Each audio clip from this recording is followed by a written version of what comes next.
രാജ്യത്ത് 2 HMPV കേസുകൾ സ്ഥിരീകരിച്ചു. ബംഗളൂരുവിലെ ആശുപത്രിയിൽ നടത്തിയ പരിശോധനയിലാണ് 8ഉം 3ഉം മാസം പ്രായമുള്ള കുഞ്ഞുങ്ങൾക്ക് വൈറസ് ബാധ കണ്ടെത്തിയത്. ചൈനയിൽ കാണുന്ന HMPV വകഭേദം തന്നെയാണോ ഇവരിൽ ഉള്ളത് എന്ന് സ്ഥിരീകരിക്കാൻ പുനെ വൈറോളജി ഇൻസ്റ്റിറ്റ്യൂട്ടിൽ പരിശോധന നടത്തും. ആശങ്കപ്പെടേണ്ട സാഹചര്യമില്ല എന്ന് കേന്ദ്ര ആരോഗ്യ മന്ത്രാലയം അറിയിച്ചിട്ടുണ്ട്. ബംഗളൂരുവിലെ ബാപ്റ്റിസ്റ്റ് ആശുപത്രിയിൽ നടത്തിയ പരിശോധനയിലാണ് 2 കുഞ്ഞുങ്ങളിൽ HMPV ബാധ സ്ഥിരീകരിച്ചത്. 3 മാസം പ്രായമുള്ള പെൺകുഞ്ഞിനും 8 മാസം പ്രായമുള്ള ആൺകുഞ്ഞിനുമാണ് വൈറസ് ബാധ. കഴിഞ്ഞ ദിവസങ്ങളിൽ പനി ബാധിതരായി എത്തിയ കുട്ടികളാണിത്. ഇവർ രണ്ടുപേരും സംസ്ഥാനത്തിന് പുറത്ത് യാത്ര ചെയ്തിട്ടില്ല. അതുകൊണ്ട് തന്നെ രോഗബാധയുടെ ഉറവിടം കണ്ടെത്തൽ നിർണായകമാണ്. സ്വകാര്യ ആശുപത്രിയിലെ പരിശോധനാ ഫലം കൃത്യമാണെന്ന് കർണാടക ആരോഗ്യവകുപ്പ് സ്ഥിരീകരിച്ചു. എന്നാൽ ചൈനയിൽ പടരുന്ന വൈറസ് വകഭേദം തന്നെയാണോ ഇതെന്ന് സ്ഥിരീകരിച്ചിട്ടില്ല. പൂനെ വൈറോളജി ലാബിലെ പരിശോധനാ ഫലം പുറത്തു വന്നാലേ ഇക്കാര്യം വ്യക്തമാവുകയുള്ളൂ.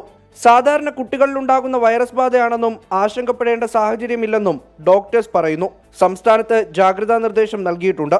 പനിയുള്ളവർ കടുത്ത ശ്വാസതടസ്സം നേരിടുന്നുണ്ടെങ്കിൽ ഉടൻ ആശുപത്രിയിലെത്തണം. കുട്ടികളെ പ്രത്യേകമായി ശ്രദ്ധിക്കണമെന്നും നിർദ്ദേശമുണ്ട്. മുഹമ്മദ് റഹീസ്, 24.